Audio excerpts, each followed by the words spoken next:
Shalom and welcome to another in our series of podcasts from Temple Beth Am, a dynamic center for conservative Judaism in Los Angeles. This is a recording of a Shabbat sermon by Rabbi Adam Kligfeld. This last week, we watched a movie that had been on our list for quite some time. It's called About Time. Anyone seen it? About Time? Raise your hand. Anyone? A few? I can't believe we hadn't seen it before. It was made by the same people who made Love Actually, and we love Love Actually. And we finally had the time to see About Time.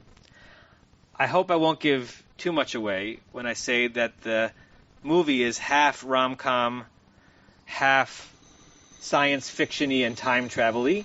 You find that out in the first scene, so I'm not giving anything away. And the moral of the story that the protagonist figures out by the end of the movie, as he is able to go back to days that he had lived his life and live them again, now with a perspective he wished he had the first time. This wonderful fantasy of being able to go back to yesterday and do yesterday better, now that you realize how yesterday should have gone, not in terms of the things that happened, but how you reacted to them. Could we do all of our yesterdays over again? The wonderful secondary punchline is, why not do that the first time? Once you know how you wish you had lived yesterday, why does that not translate immediately into how you will live tomorrow? And what the movie plays with is that doing so is critical, and it's possible to pull up and watch your life like an eagle. From that perspective, so many things can change. Also this week, the Israeli singer Evyatar Banai, who has one of the more interesting life stories of a popular musician in Israel, he told the following story at a concert, and it's akin to the punchline of the movie. He said that when he was young, he had a deep sense of the emptiness of life.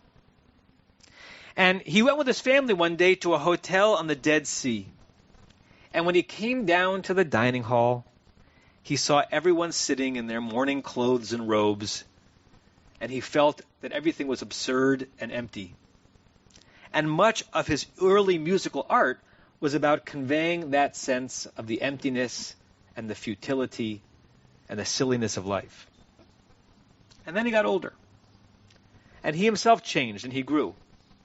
And he became a Baal Tshuva. He came back to religious life and he built a family.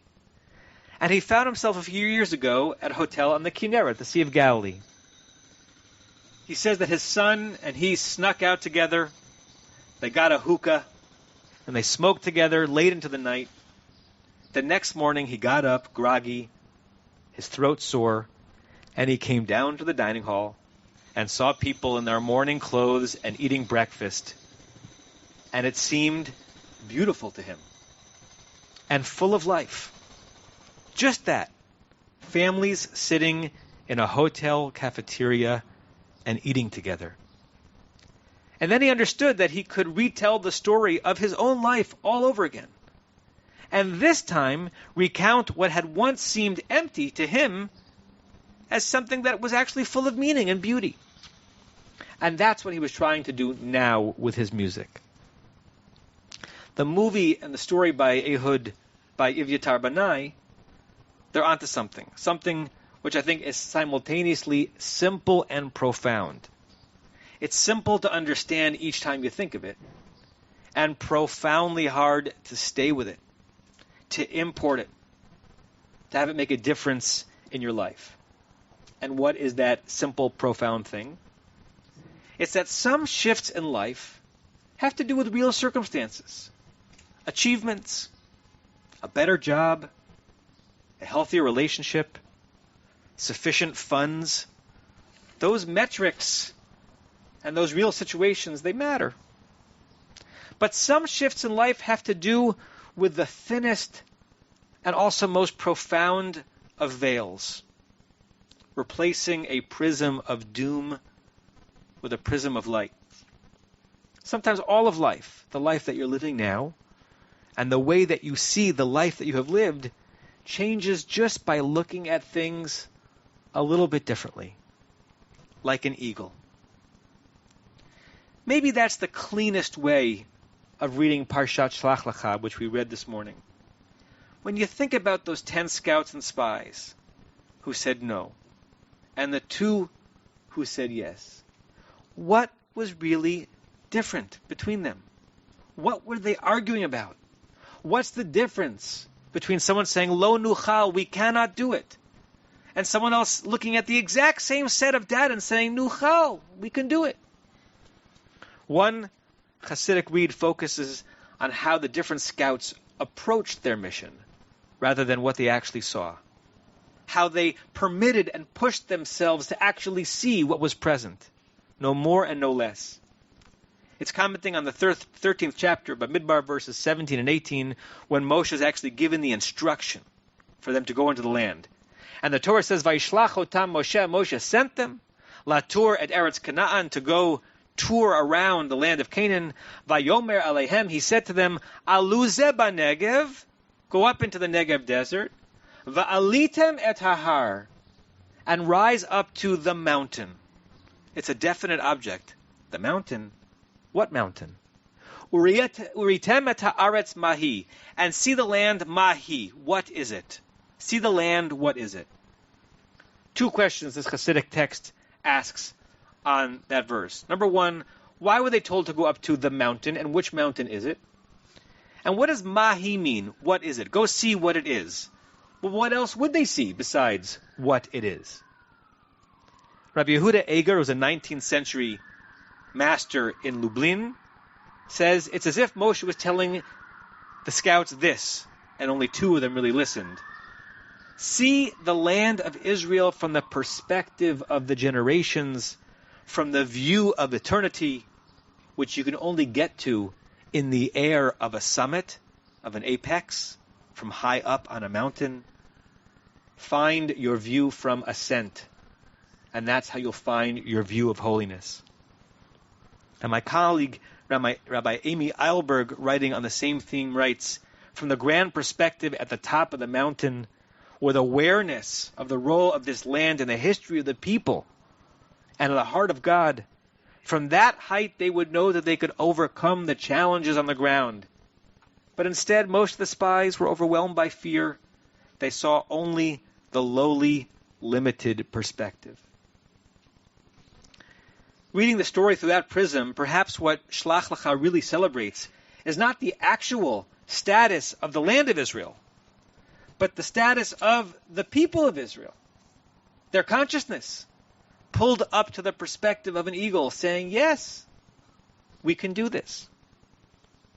Again, Rabbi Eilberg writes, perspective makes all the difference.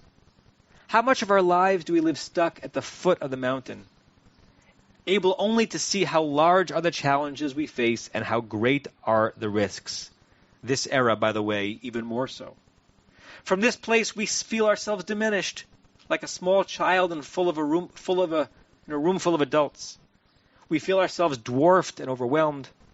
It's only when we are able to climb, quote, to the top of the mountain, the place of broader perspective, that we can see possibilities in the midst of threat, opportunities in the midst of challenge.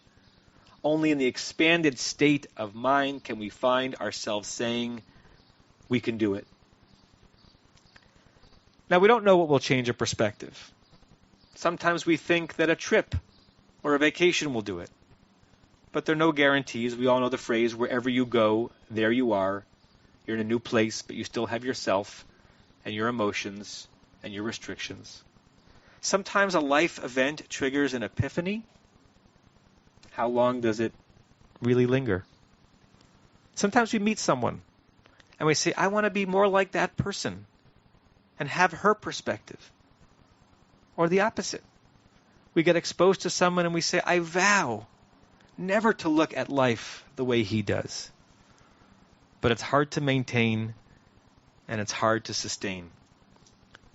Or sometimes we hear a Dvar Torah reminding us that this shift is critical and it's possible. And simply put, it can change life, any life, for the better. My dear friend Rabbi Barry Katz and I were discussing these themes this week, And he noticed that Kalev, one of the two scouts who comes back with a positive report, the other one was Joshua. Joshua we know a ton about. Joshua becomes Moshe's second-hand man. Joshua is involved in the conquest of the land of Canaan. Caleb we know very, very little about besides this scene. One of the few things we actually know specifically about this guy, aside from this scene, happens in the book of Joshua, from which Hannah read before in the Haftorah. When they finally get to the land of Canaan, the conquest is over, Caleb asks for a plot of land. Where does he ask for a plot of land? In the hills of Judea. And where within the hills of Judea does this former scout ask to live? In the town of Hebron, one of the highest areas in the region, higher even than Jerusalem by several hundred feet. Why?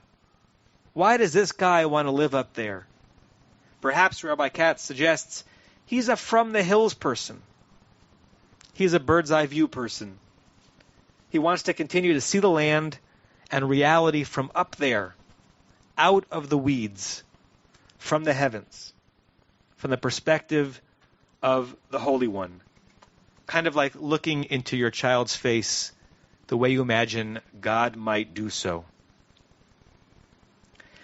There's a wonderful midrash from earlier on in the story, from the 24th chapter of the book of Exodus, and this has to do with when Moshe is being given instructions by God to go get the tablets from the top of the mountain. And God says to Moshe, Vayomer el Moshe, God says to Moshe, Ale Elai, come up to me, ascend, Hahara, to the mountain, Veheyeh Sham. Again, an odd redundancy. Come up to the mountain and be there. The Midrash says, where else would he be but up there, if that's where Moshe is being instructed to go? And the Midrash resolves, lots of people get to the top of the mountain and have no idea that they are there. Is there a more tragic way to live one's life? To waste one's life? For unlike the movie, we only go through it once. We were brought out from slavery on eagle's wings. We should live a life and see life with God with eagle's eyes. From up there, where things are possible, and the land can be good, and people eating breakfast in a dining hall is a beautiful thing, and the mundane is holy, and life feels like life. You have been listening to another in our series of podcasts from Temple Beth Am, a dynamic center for conservative Judaism in Los Angeles. If you enjoy these podcasts, we invite you to write a review on the Apple Podcast site or wherever you get your podcasts.